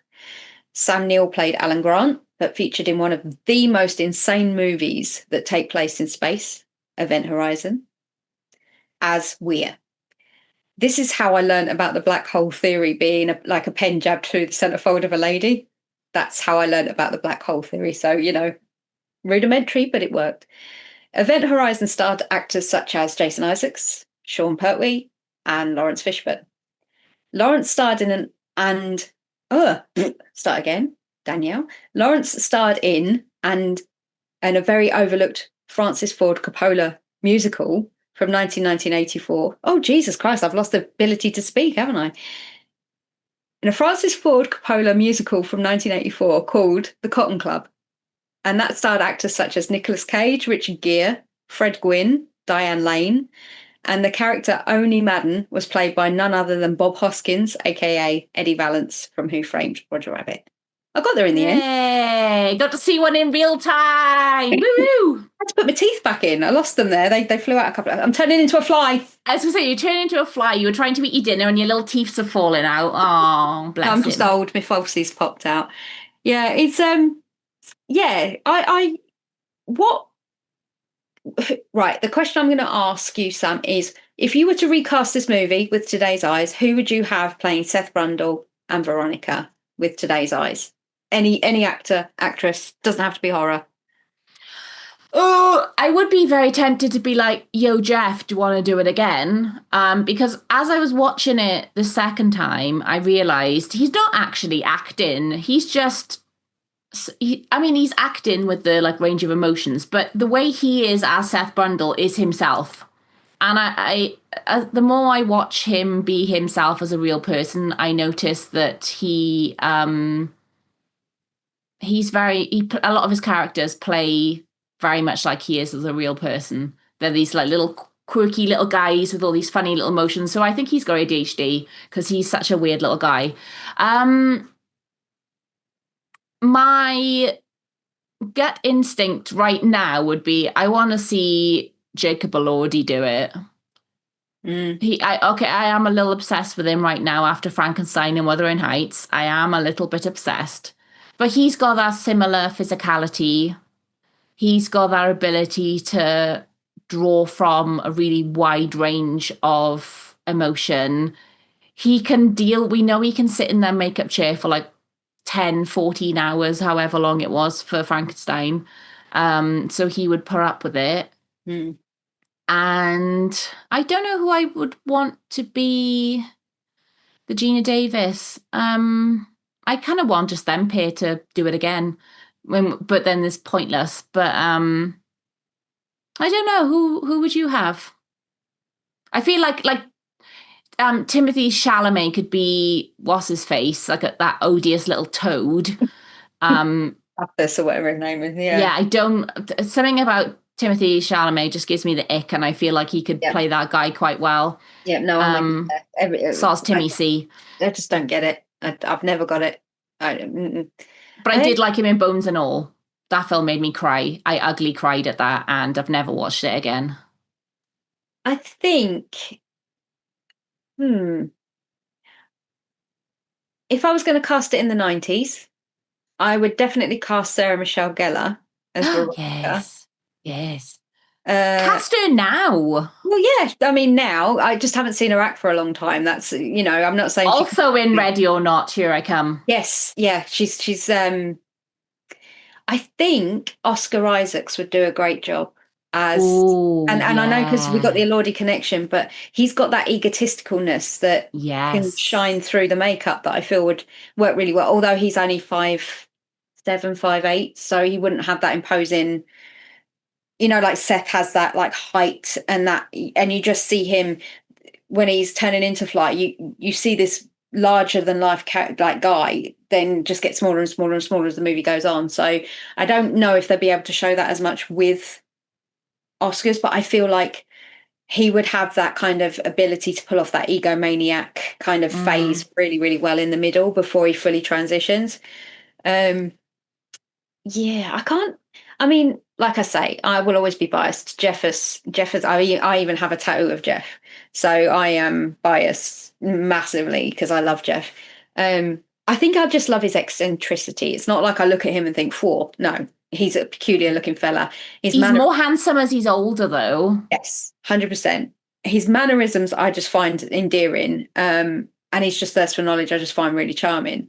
And his ability to play music and everything, I always think it's just a beautiful thing that people have appreciations for stuff. So if anything ever come out about that man, I will be literally devastated. I will be. Me too. I'll be absolutely devastated. So yeah, for me, I think I am, and I always say this, I'm a firm believer. If it's not broken, don't fix it. Just leave it be. And I don't think we need a new one, but no. But it's okay to have fantasy football / fantasy. Okay. Movie. Muppet casting then. Who in the Muppets? I love a Muppet casting. Who would be who? Oh, obviously Miss Piggy would be Geena Davis. I don't know, Janice. Janice would be a good Geena Davis. I think Janice is too laid back. Yeah. Who'd be Brundle? I reckon it'd be Gonzo. I know it makes sense for Kermit to be him, but Kermit isn't a Brundle. Gonzo's a Brundle, I think. He's got that wacky energy. I'm going to push the boat out here on this one. Beaker. Beaker's one of my favourites. Oh, Beaker would be a fantastic Brundle. He just gives Jeff Goldblum's energy. Like, he's just... There's something about Beaker that I think he would pull, not because he's like a doctor's assistant in he's Bunson's assistant in Muppets. I think it's just because watching him descend from this really chirpy like sidekick to like a complete insect. Yeah, 100%. I definitely go for Beaker. But yeah, you're right about Janice. I think she wouldn't be quite as emotional. Rizzo in a wig could be Veronica. Rizzo would be quite good. There's not enough human characters in this film to like. The human then could be the baboon. So who could play the baboon? Michael Caine. Michael Caine or as starring Michael Caine as the baboon. Just sat there in the little chair. He'd lovely. He would. God, I would say the chef would be great at playing Stathis. Yes, love the Swedish chef. He's lovely. Yeah. He's kind of Or Sam Eagle would be quite good as well, because he's a bit of a dick. Yeah, He's one of my favourites, but he's a right. bit of a dick. Yeah, no, you're right. I think he would be very good because he gives off that kind of vibe, doesn't he? That egotistical sort of, look at me, I'm very proud because I'm an A eagle. salute to all nations, but mostly America. I love him. Oh no, Muppet Vision is gone. Have you watched the new film yet? That's just come out because I can't bring myself. Oh, the new series. Yeah. No, I can't bring myself to either. And I've seen loads of people upset on TikTok about Kermit's voice, and I'm like, I can't do it. I have a Kermit tattoo. I love Kermit the Frog. It's literally like that bit from Family Guy back in the olden days when he's like, I'm just going to do a little Kermit the Frog, and he has Kermit the Frog on his leg. I got Kermit the Frog on my leg. It's great. When I was a kid, it was how my mum used to entertain me in my high chair. She used to put the Muppets on. Aww. And I used to sit in my high chair in front of the telly, and the theme tune used to come on. And my mum said to me, she said, I always knew you were going to sing at some point because you used to sing at the top of your lungs the Muppets theme when it played at the beginning, and you used to get so excited you used to clap when it finished. And it's like, I mean, this is 46 years ago, but yeah. So the Muppets have always been a huge like theme through my life, like in one vein or another. But as a almost 46-year-old woman, I don't think I could bring myself to watch this because Frank Oz will always be Kermit as well as Jim, and you know, like there's just so much nostalgia that comes with the Muppets. And I know these guys pass because dying is inevitable.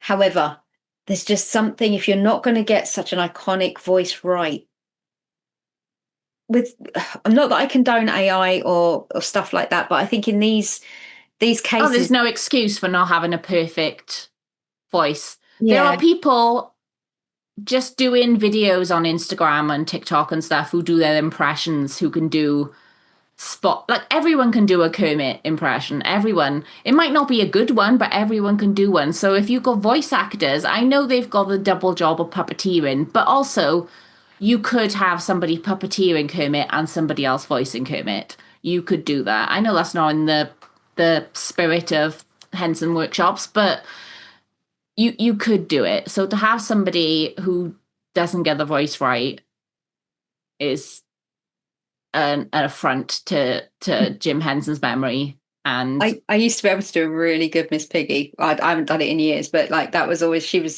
I used to find her hilarious. Now I just look at her and I'm like, she's abusive to poor Kermit. Yeah, you are a horrible, horrible pig. She does not deserve him.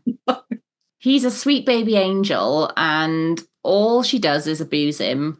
And she's a choice, and I am glad they never procreated, other than they did in Muppets Christmas Carol. That's what I was going to say, because technically they did that well. They didn't splice their genes like in The Fly. They did the Lady and the Tramp babies, where you have two of one and two of the other. Yeah, because I don't think I could have handled pig frogs, pigogs, pogs. Frigs, fogs. Yes, Jesus Christ, that would have been an upsetting kind of thing to get your head around. Yeah. Oh, now why am I thinking about that? No, thank you. Either nightmares or sexy dreams. Either one of the two now. Yeah, oh before bed, thinking about Kermit and Piggy getting it on. Yeah, don't eat. Very upsetting. Cheese. Note to self: don't eat any cheese before you go to bed, because that'll just amplify all that nonsense. Yeah. So, is there anything you have coming up that you would like to talk about? Like, I hear you had a very special person on your podcast recently. Well, you've had two. A Miss Felicia Day. Oh my God, yeah, I was literally panicking then, because I was like, everyone who comes on is really special. Which one are you talking about? I mean, obviously, I'm talking about like the more recent couple. Like you say, everybody is special, and I love you, Lou, and especially Godfather Carl. That I knew Lou's godfather 25 years ago. That's lovely. Very small world, but yeah, But you have Felicia, and then the latest one that came out. I don't know if it's your latest one now, but you had Coffee Table.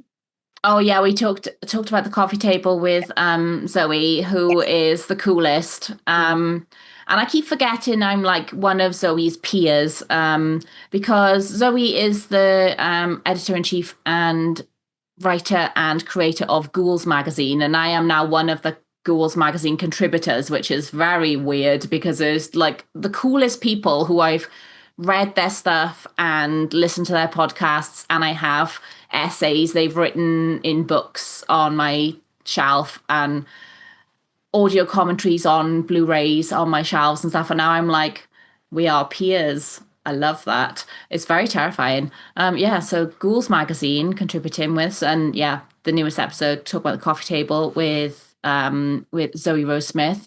Yes, I spoke to Felicia Day. That was terrifying.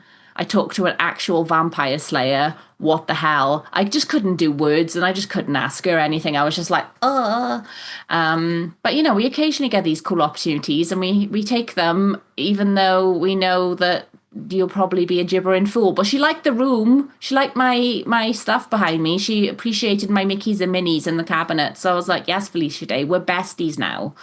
You got to sometimes, like you said, embrace the cringe. I think you worded something very similar in one of the videos to one of the interviews that you were doing, and I think that's something. We're just normal people. They're just normal people.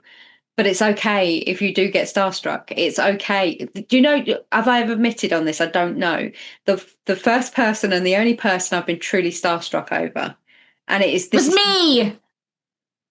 This is kind of humiliating.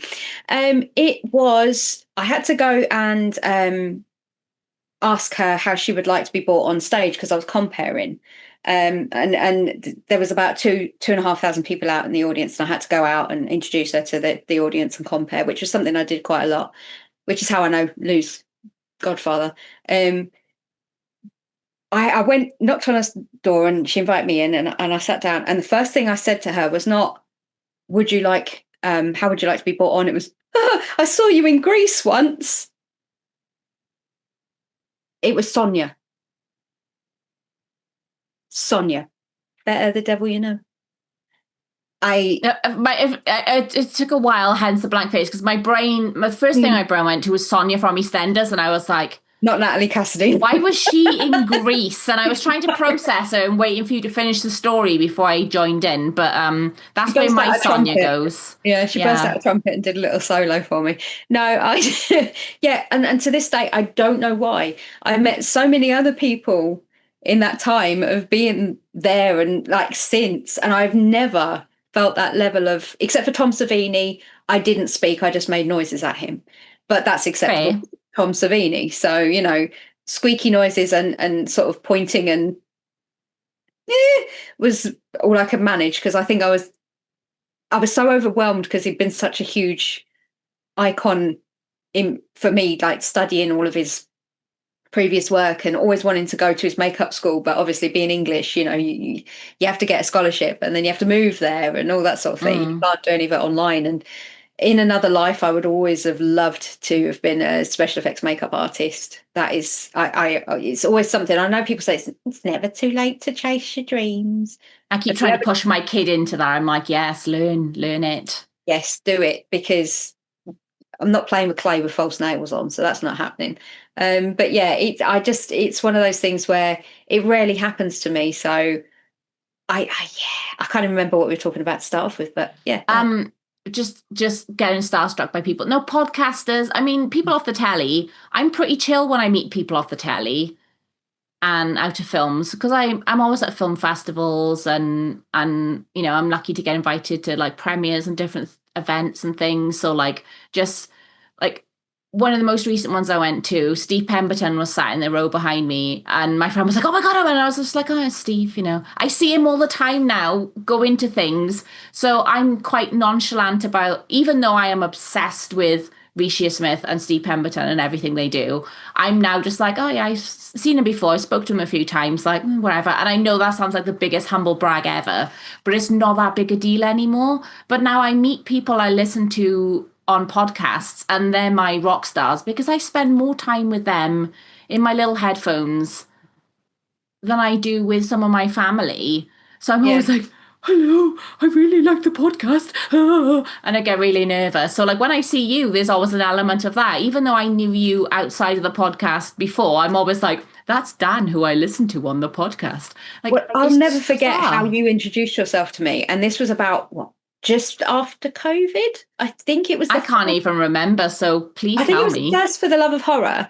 You came up like after COVID, and I think you came up to me and you were like, "Hi, I'm Sam." I was like, "Hi, Sam." She said, "I followed your page for ages. Can I have a photo?" And I was like, "You want a photo of me?" And I was so confused because Would I ask for a photo? I don't know. I don't think I would. Did I? You asked me for a photo, and then you went, "Do you know what? No, we're not going to do that.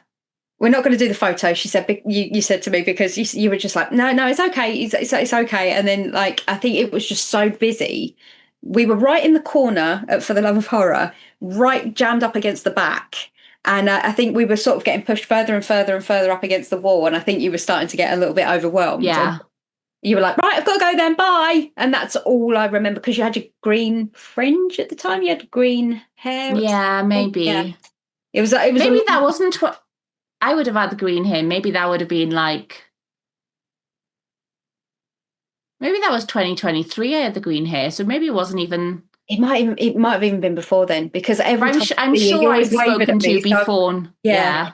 It's one of those things that like, that's why I've always remembered you, because you came up and you introduced yourself, and I don't get that a lot. I get people come up and go, "I follow your page," and I'm like, "Oh yeah, thank you." And like when you run a page, you see the names, you don't see the faces.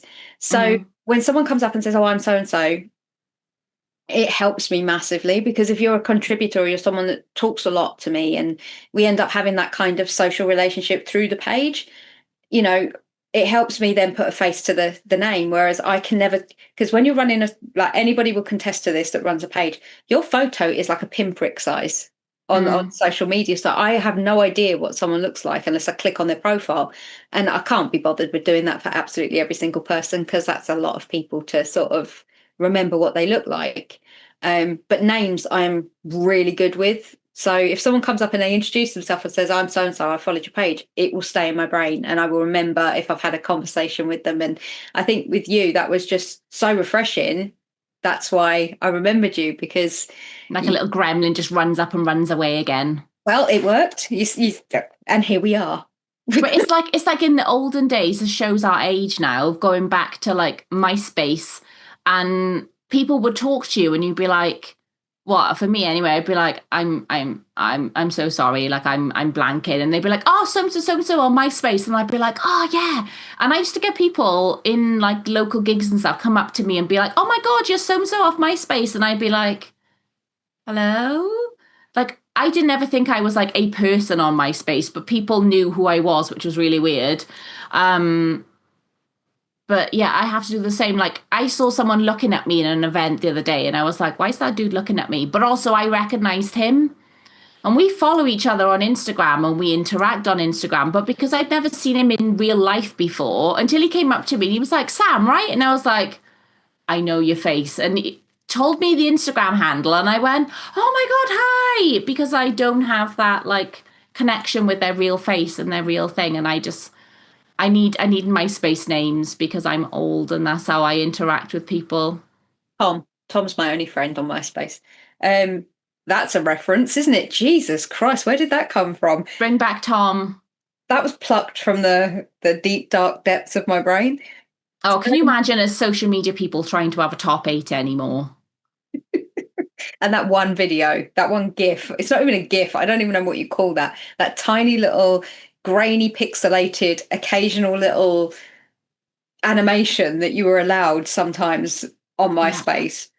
That was hideous. And your profile song. We still have profile songs on Instagram, don't we? So I remember it being a massive, like, that emo phase with MySpace, you know, that was me. Yeah, big fringe, lip piercing. The raccoon stripes and everything, yeah. Yeah. That just passed me by when all that was happening. So MySpace was a brand new thing for me, because I was coming out of being a red coat at Butlins. I was in my early 20s, and all I was caring about was going out and getting drunk. So I wasn't really with Stephen Mulhern, which bizarre. Yeah, very bizarre. But the guy could drink. See, I listen, I pay attention. Yeah. I still have that yo-yo somewhere. I'm gonna have to dig it out. I know it's somewhere. Yeah, it's a strange world that we live in, the convention scene, the entertainment world, the podcasting land, because there's so many people out there that you reach that find you through just randomly scrolling YouTube, or they randomly scroll in Spotify or iTunes or whatever their listening medium is, and they just come across you. And then you do have this affinity, like you say, you listen to these people day in, day out. My massive thing that I've been listening to lately for a break has been Smosh. I listen to Smosh Reads Reddit. Now, I didn't know that they had a whole huge YouTube channel and that they were the biggest YouTube channel to ever exist. I had no idea. I just knew that Shane and Courtney and Amanda and Angela and Chase read these Reddit stories out, and they just made me happy because it was like listening to four friends and you're part of this conversation. And I've binged their entire back catalogue for the last 2.5 years. I have no more to listen to, and I'm devastated because I can't. I hate it when you catch up with a podcast. It's the worst. I can't listen to my friends anymore, and it's like morbid. I love Ash and Elena's voices. They make, I like the way they tell stories, although sometimes it can be a little bit annoying. I love True Crime and Cocktail, so I love Lauren and Christy's dynamic, and I like listening to them because they make me happy. Red Handed, I have a love-hate relationship with, because I do find that sometimes the girls are slightly out of touch with reality and their social standing in the world. They don't necessarily realise there are people less privileged than they are. But yeah, it's like you get so familiar with those voices, they become your friends, and you almost forget that if you were to see them in the streets, they wouldn't have a bloody clue who you Well, I had that at Fright Fest last year. It's really embarrassing. So I keep waiting. Do you know Stevie Webb? He did Yes. Brain Rot podcast, and he pops up on Evolution of Horror, and I follow him on Instagram as well, and like his videos on there. So he probably gets it all the time, but I forget I'm not his friend. And I saw him on the big escalators of doom going down into the bowels of hell, Odeon, and I was like, "Hello, Stevie Webb." And he was like, "Hi, how are you?" And we had a little chat on the long because he's trapped with me then on the escalators, because it takes ages to go down there. And then afterwards I was like, I didn't say like, "Hi, my name's Sam, I listen to the podcast, like, nice to meet you," or anything. I was just like, "Hi," because I forgot in that very brief moment that we don't actually know each other. We aren't actually friends. Yeah. And I kept looking for him all weekend then to be like, "Oh, I'm so sorry. Like, that was really weird. Like, I don't actually know you. Hi, I'm Sam. Thanks for having a cool podcast," and wherever. Nope. Never seen him again.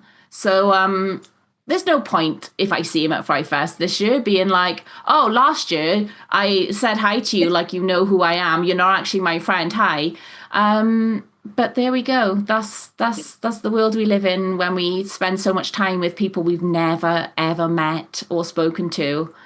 Yeah. So I mean, this has been a combination of horror hyperfixations and yeah, we've had an accidental collaboration, haven't we, where we've just gone off on a million little tangents and talked about The Fly for like 2 minutes and Baboons for 10. Yeah, because Typhoon is the main star of The Fly, apparently. But yeah, I mean, if you head over to Instagram, you're on TikTok as Yeah. Horror Hyperfixations? Horror Hyperfixations on Instagram, but it's Horror Halloween and Home on TikTok. Yeah, I wasn't sure whether you changed it or you were going to No, I've just left it as it is. Couldn't be bothered. Very muff. Very me. You can find the links to Sam's down below, to Bleeding Marvellous down below, to Monsters down below. If you have any queries or questions, please email or message me directly through Bleeding Marvellous, and I will get back to you as soon as I can. I'm on Instagram, TikTok, Facebook. I'm not on Snapchat because I'm too old. And I don't want you knowing my location because I don't know how to turn it off. But yeah, if you want to get a hold of any of it, like me through Monsters, if you've got any ideas coming up episodes, things like that, by all means, drop me a message through the Facebook page, Instagram, any of those, and I will get back to you as soon as possible. I'd like to say a massive thank you to Chris, our audiovisual tit, who Thanks, has Chris. silently been lurking in the background and doing wonderful things with all that you see in front of you right now. This is all thanks to Chris, because if it was Dan, it'd be on Microsoft Paint and me and Sam would be stick figures. So yeah, thank you to Chris. Thank you to Paul for putting the audio out. And we will see you next week. We have another special guest next week. We have Kim from the Horrorwood convention. You have to bear with me. I haven't written it down. I just completely forgot I was supposed to do this. But we've got Kim from the Horrorwood show, the horror convention that's coming up at the end of February. We'll talk a bit more with her about that coming up, and her new radio show that she now hosts as well. So I'm intrigued to find out what she's doing there. And that's really it for this week. So thank you all for listening to my insane nonsense. Thank you, Sam, for being here. Thank you for having me. You are more than welcome on it anytime you like. And I'd just like to say thank you for listening, guys, and we will see you next week. Later, Peters. Bye.